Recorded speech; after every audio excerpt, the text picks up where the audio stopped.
Hello guys, welcome back to my channel. और मैं एक काफ़ी टाइम से कोई वीडियो नहीं डाल पा रहा था चैनल पे, क्योंकि जनवरी में मेरा एग्ज़ाम है and I am preparing for that. 17 जनवरी को एग्ज़ाम होगा। उसी की प्रिपरेशन की वजह से टाइम नहीं मिल पा रहा था एंड वीडियो मतलब रिकॉर्ड करना और उसको फिर कंटेंट को रिकॉर्ड करके पूरा सब अपलोड करना बहुत ज़्यादा हेक्टिक हो जा रहा था मेरे लिए, तो मैंने नहीं कुछ भी किया। इवन मेरे पिछले भी कुछ 2-4 वीडियो पेंडिंग पड़े हैं जो मेरे को अपलोड करने थे। इफ़ आई गेट टाइम मैं उनको अपलोड करूँगा, अदरवाइज़ नहीं। बट मैंने ये सोचा कि मैं दिन का एक छोटा छोटा सेगमेंट अपना रिकॉर्ड करूँगा, क्योंकि एग्ज़ाम में ऑलमोस्ट 1.5 महीना बचा अब यहाँ से। और प्रिपरेशन अभी तक तो सो फार स्मूथ चल रही है। I am using cerebellum live classes for my preparation. Lab 1 पिछले महीने कंप्लीट हो गया था, अभी लैब 2 चल रहा है। लैब 2 में भी सो फार कुछ सब्जेक्ट कंप्लीट हो चुके हैं, for example anat, physio, biochem, microbiology, और आज सर्जरी भी कंप्लीट हो जाएगा। और I am scoring decent in GT, I would say I'm scoring on an average 230s to 240s in GTs, and I started my journey of GT from like in January 2025 when I started my preparation from like last semester of my university. Like I put myself into preparation mode, but I couldn't continue that well. क्योंकि बीच में university के भी कुछ programmes वगैरह रहते हैं, photoshoots रहते हैं, then graduation ceremony and all, and final year exams जो भी वहाँ के लाइसेंसिंग एग्ज़ाम थे, उन सब की वजह से मैं कंटिन्यू नहीं कर पाया। बट लाइक जनवरी 17 को ही हमारा एग्ज़ाम होने वाला है, और जनवरी 17 2025 को मैंने अपनी फ़र्स्ट रीड बेसिकली कंप्लीट कर ली थी। तो उस टाइम जब मैंने सबसे पहला अपना जीटी दिया था, I scored 190 at that time. तो मेरे को इतना रियलाइज़ हो गया था, क्योंकि एक बेस मेरा बना हुआ है। आई हैव टू बस polish my weak subjects more and more, so that मैं उन सब्जेक्ट को लेके भी काफ़ी कॉन्फिडेंट फील करूँ कि at the day of exam ना आई शुड नॉट फील कि मेरे को किसी चीज़ का फियर नहीं होना चाहिए कि मतलब यार ये अगर ऐसे फॉर्म में आ गया तो क्या होगा। I should be prepared mentally कि चलो आ जाने दो, प्रीवियस ईयर्स तो मैं कोई गलत नहीं करने वाला, चाहे कोई भी टॉपिक आ जाए। एटलीस्ट जो चीज़ें आई हुई हैं वो नहीं गलत करनी, and then it's all. Let's see आगे क्या होता है। This is my wallpaper till the exam. Today is 5th of December, and yes, FMG is on 17th of January, Saturday it is, and 42 days left from now, so let's see. Hello guys, this is second day of my recording my journey of FMG, and आज 9th of December है। 38 days बचे हैं अभी further exam में, और preparation so फार अच्छी जा रही है। मैं पिछले 2 दिन से रिकॉर्ड नहीं कर पाया, बट उन 2 दिन में क्या हुआ मैं आपको एक क्विक अपडेट देता हूँ। हमारा सर्जरी का एग्जाम एंड डिस्कशन हुआ था, that went very well I would से। एक आधी मेरी छोटी सी सिली मिस्टेक हुई थी, बट वो टाइमली मैंने रिकॉग्नाइज कर लिया। आगे से ऐसा नहीं होगा, क्योंकि this is the high time. जब आप मिस्टेक कर रहे हो तो उसको रियलाइज़ करना बहुत इंपॉर्टेंट है कि एग्ज़ाम में वो रिपीट ना हो। देन कल हमारा FMT कंप्लीट हुआ है, एंड FMT के कल क्वेश्चंस किए थे। आज कोशिश करूँगा आज FMT का एक पुराना END दूँ, और आज पैथो स्टार्ट हो रहा है, तो पैथो शाम को स्टार्ट होगा 5 बजे से। तो 5 बजे से पहले मेरा पूरी कोशिश रहेगी कि मैं 100-150 क्वेश्चन अप्रोक्सीमेटली पैथो के भी कंप्लीट करूं। और जो मेरे वीक पार्ट्स मेरे को लगता है, फॉर एग्जांपल मेरा हिमैट मैं मानता हूं कि बहुत स्ट्रॉन्ग होना चाहिए, क्योंकि हिमैट ओवरऑल पूरे पेपर में 300 नंबर में से 7-8 नंबर के क्वेश्चन आते हैं through out all the subject, मतलब अक्रॉस ऑल द सब्जेक्ट, चाहे वो मेडिसिन हो, चाहे वो पैथो हो, या अदर सब्जेक्ट जहाँ पे भी है वो अगर आ रहा है। तो ऐसे करके हिमैट मैं बहुत इंपॉर्टेंट मानता हूँ पैथों में। सिस्टमिक पैथ में अगर बात करूँ तो वो आनी चाहिए, तो उस पर मैं आज ज़्यादा ध्यान देने वाला हूँ। मेरा वीक टॉपिक है, एंड उससे पहले मेरा कोशिश रहेगा कि मैं अपने वीक पॉइंट्स को पॉलिश कर लूँ।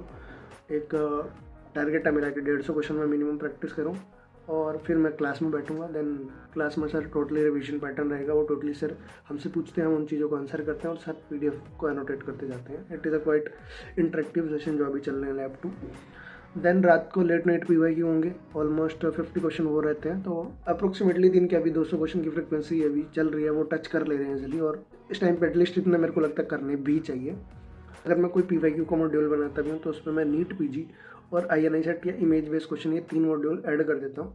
तो जो रेलिवेंट पोर्शन है वो मैं अपने फॉर एग्जाम्पल अपने जो भी मैंने एक काइंड ऑफ बबल बना रखा है जो कि मेरे को इस टाइम पे रखना है, कि उससे ज़्यादा मेरे को उस बबल को बड़ा नहीं करना, उतना मैं उसके अंदर डालता रहता हूँ। फॉर एग्जांपल INI सेट के मैंने बताया आपको मैं क्वेश्चन डाल रहा हूँ, बट उसके अंदर मैं ऐसा नहीं है कि INI सेट के मेरे को नया टॉपिक मिला PYQs में जो कि हमें नहीं पढ़ाया गया FMG ओरिएंटेड, तो मैं उसको जस्ट एक रीड देके स्किप कर देता हूँ। मैं उसको लेके बहुत ज़्यादा क्यूरियस नहीं हो जाता कि इसका भी मेरे को आंसर आना चाहिए। आपको भी ऐसा ही करना चाहिए, दैट्स ऑल। और अभी 2 हमारे मॉक होने वाले हैं, एक 10 को होगा और एक 24 को होगा। They will be totally FMG oriented. कुछ मेरे फ्रेंड्स ने अदर प्लेटफॉर्म के भी मॉक दिए हैं जो अभी कंडक्ट हुए थे, and they are also doing that. उन्होंने मेरे को भी बोला, जैसे हम आपस में डिस्कस करते हैं कि भाई अगर तू भी ये वाला मॉक देता था तू भी आराम से 250 कर लेता। तो वट आई रियलाइज्ड इन कि मॉक को थोड़ा सिंपल लैंग्वेज में रखते हैं, जैसा एग्जाम में आने वाला है। एग्जाम में ऑल तो मैंने सुना है कि वेरी फ्यू क्वेश्चन आर, मतलब जिनमें आपको इंग्लिश भी समझ नहीं आएगी, आपको ये लगेगा कि एग्जाम FMG का है इंग्लिश का। बट कीपिंग दैट असाइड, मतलब मॉक एक ऐसी चीज़ है जहाँ पे आप इवेल्युएट कर सकते हो at this point of time at least, कि भाई फॉर एग्जांपल अगर मैं 250 में अगर आ रहा हूँ तो मैं इतना लगा सकता हूँ कि भाई हाँ I am prepared decent enough, और मार्जिन लेके चलो आप +10, 15 या 20 का, कि इतने प्लस माइनस ऊपर हो सकते हैं आपके। क्योंकि जितने भी मैंने सीनियर्स के इंटरव्यू देखे या जितने भी मैंने लोगों से बातचीत करी, यही पता लगा कि लास्ट में जो वो GTs और मॉक्स में परफॉर्म करते हैं उनका स्कोर ऑलमोस्ट वैसे ही रहता है, अनटिल अनलेस वो एग्जाम में पैनिक कर दें। एंड फिंगर क्रॉस्ड, मैं भी ऐसा पूरी कोशिश करूँगा कि एग्ज़ाम में अपने आप को पूरा काम रखूँ। That's all. So another day of my preparation. आज है 11 दिसंबर और कल ही पहला मॉक हुआ था सेरिबेलम का, 10th ऑफ दिसंबर। इवन वी गोट पूरा आगे का हमें पूरा रोड मैप मिल गया कि हमारे 3 मॉक टोटल होने वाले हैं। एक मैंने कल दे दिया है, एक 24 दिसंबर को होगा और एक 10 जनवरी को होने वाला था। बट क्योंकि हमारी 10 जनवरी को मेडिसिन की मैराथन क्लासेस वगैरह रहेंगी तो I requested the teachers and they said कि okay they will get it change. वो डेट मोस्ट प्रोबेबली प्रीपोन हो जाएगी जब हमारी लैब 2 और लैब 3 के बीच में हमें 2 दिन का ब्रेक मिला है, तो वो तब शिफ्ट हो जाएगा मोस्ट प्रोबेबली। तो जो कल का GT आया था, मैं स्पेसिफिकली उस GT नहीं सॉरी मॉक जो था मैं उसके बारे में बोलूँगा, क्योंकि वो मॉक की तरह लगा ही नहीं, ना वो GT था ना वो मॉक था। It was kind in between mock and GT। Questions भी बहुत, मतलब मैं ये नहीं बोलूँगा कि इजी थे या बहुत टफ थे, it was a moderate test. जो टॉपिक्स आपको मतलब आपने नोट से अच्छे से पढ़ रखे हैं तो वो आप क्वेश्चन पढ़ के बहुत जल्दी आप डायग्नोसिस बना लोगे। देन आपको बस ऑप्शंस को फिल्टर आउट करना है कि ये इसके साथ फिट बैठ रहा है क्या नहीं, क्योंकि ऑप्शन बहुत क्लोज कॉल जा रहे थे। फॉर एग्जाम्पल रेडियो वाली मैम ने, जैनब मैम हैव डन उन्होंने 2-2, 3-3 ऑप्शंस भी इतना क्लोज कॉल गए थे कि आपको best of the best choose करना था। अदरवाइज अगर वो all of the except question आता तो 3 ऑप्शन उसके करेक्ट हो जाते, 4th वन आपको रूल आउट करके मार्क करना पड़ता। इस तरह के भी क्वेश्चन थे and it was decent exam. I got 252 in that. And मैं क्या करता हूँ ना, जब मेरे को लगता है कोई क्वेश्चन नया है, जो मैंने अपने लैब 1 के नोट्स में नहीं पढ़ा, या मेरे को जो मैंने जब मेन नोट से पढ़ा था, फॉर एग्जांपल जब मैं अपने कॉलेज डेज में मेन वीडियोस देखा करता था, अगर मेरे को उसका कोई रिकॉल आ रहा है जो अभी नहीं पढ़ा मैंने, करंट अभी लास्ट 6 मंथ में नहीं पढ़ा, तो मैं उसको मार्क एज गेस कर देता हूँ। ऐसा कर करके टेस्ट के एंड में मेरे को पता लग जाता है कि कितने जो थे जो करंट फ्रेश नॉलेज के बाहर के कॉन्सेप्ट थे फॉर एग्जांपल। और इसमें भी जैसे ही मैंने टेस्ट सबमिट किया, आई गॉट द एनालिटिक्स, तो 30 क्वेश्चन ऐसे थे जो मैंने मार्क किए, जो मेरे को लगा कि आउट ऑफ द बॉक्स तो नहीं मैं बोलूँगा, बट कि जो लास्ट के 6 मंथ में पढ़ाते हैं उससे थोड़ा सा एक्स्ट्रा था। बट उसमें से भी काफ़ी क्वेश्चन ऐसे सॉरी 10-15 क्वेश्चन ऐसे थे जो कि ईजिली आप अपने क्लिनिकल एक्यूमेंट से, मतलब थोड़ी सी भी अगर आप बेसिक नॉलेज आप अप्लाई करोगे तो हो जा रहे थे। सेम अप्लाइज विद PSM थे। मेडिसिन में ऐसे थे, मेडिसिन वाले सर इतना ध्यान रख रहे हैं GT डिजाइन करते हुए, क्योंकि उनको पता है करंट पैटर्न में पूरे 30 क्वेश्चन या जितने भी आते हैं मेडिसिन से, 30, 35 और 28 पूरे मेडिसिन से कभी नहीं आते हैं। वो 15 से 20 क्वेश्चन कोर मेडिसिन के होते हैं हार्डली, अदरवाइज बाकी सारे इंटीग्रेटेड रहते हैं। सर ने भी इसी चीज़ का ध्यान रखा हुआ था। 34 question were there in last mock, और उसके अंदर 15 से 16 क्वेश्चन कोर मेडिसिन के थे। उसमें भी कार्डियो प्रीडोमिनेंट थी, 1-2 क्वेश्चन न्यूरो का था, अदरवाइज बाकी सब ओवरलैपिंग सब्जेक्ट से आए हुए थे क्वेश्चन। एंड अच्छा लगा वो देख के, क्योंकि एग्जाम देते टाइम आप डिफ्रेंशिएट नहीं कर पाओगे कि वो कौन से सब्जेक्ट का है। And that's all. मैंने जो 30 गेस किए थे मार्क, उसमें से मेरे 16 करेक्ट हुए हैं, और जो मैंने उसके अलावा 270 अटैम्प्ट किए थे उसमें से भी मैंने काफ़ी मिस्टेक्स करी, मैंने एनालाइज भी किया उनको। तो करंटली मेरे जो वीक सब्जेक्ट चल रहे हैं, मैं बोल सकता हूँ कि अगेन पैथो में मैंने बहुत इम्प्रूव किया। जो वीक सब्जेक्ट मैं बोलूँगा वो मेरे अभी तक PSM ही चल रहा है।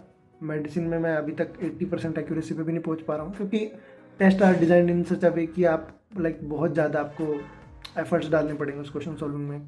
क्योंकि जब मैं PYQs लगाता हूँ, PYTs लगाता हूँ, इवन नीट PG के भी वो ईजिली हो जा रहे हैं। मैं बायस होकर नहीं बोल रहा कि भाई नीट PG या FMG के जो PYQ होते हैं वो बहुत ईजी होते हैं। अगर वो इतने ईजी होते तो everyone would have score 200 out of 200 in NEET PG और 300 आउट ऑफ 300 इन FMG। ऐसा नहीं है, बट जो ट्विस्ट यहाँ पे डाल रहे हैं टीचर्स वो काफ़ी अच्छा लग रहा है कि they are preparing us for one step ahead कि आप एक लेवल एक्स्ट्रा के लिए प्रिपेयर करो। देन अभी नेक्स्ट जीटी होगा, नेक्स्ट मॉक होगा, और उसमें तो स्पेशली मेंशन किया है कि वो थोड़ा एडवांस डिफिकल्टी लेवल का होने वाला है, और उसके बीच में मैं शायद रिकॉर्ड भी ना कर पाऊँ इतना, क्योंकि मेरे को बहुत, सच्ची में बता रहा हूँ, मेरे को बहुत कम टाइम मिल पा रहा है रिकॉर्ड करने का। एंड अभी बीच में ENDs हैं, कल भी बल्कि END ही था हमारा, पैथो और FMT का END था। I chose to give mock over those ENDs। उन END को मैं अब करूँगा, 75 क्वेश्चन के END थे, मैं 1-1 घंटा लगा के उनको करूँगा।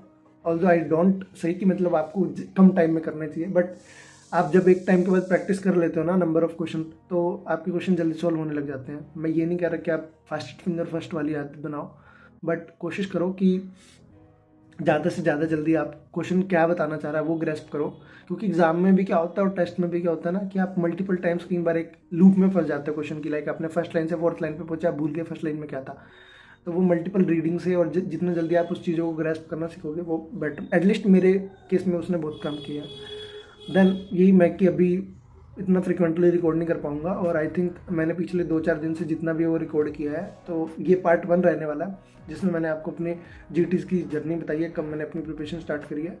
पार्ट 2 में आई गेस स्टार्ट करने वाला हूँ अपना 24 से, जो मेरा मॉक होगा, और उस टाइम पे एग्जाम भी हमारा बहुत पास होगा। ऑलमोस्ट लास्ट के 20 डेज ही बचेंगे, 22-25 डेज, तो that will be very extensive. उसमें 2 मॉक देने हैं, लेट्स सी कैसा क्या रहता है, बट सो फार मैं बोलूँगा कि मेरी प्रिपरेशन अभी तक डिसेंट चल रही है।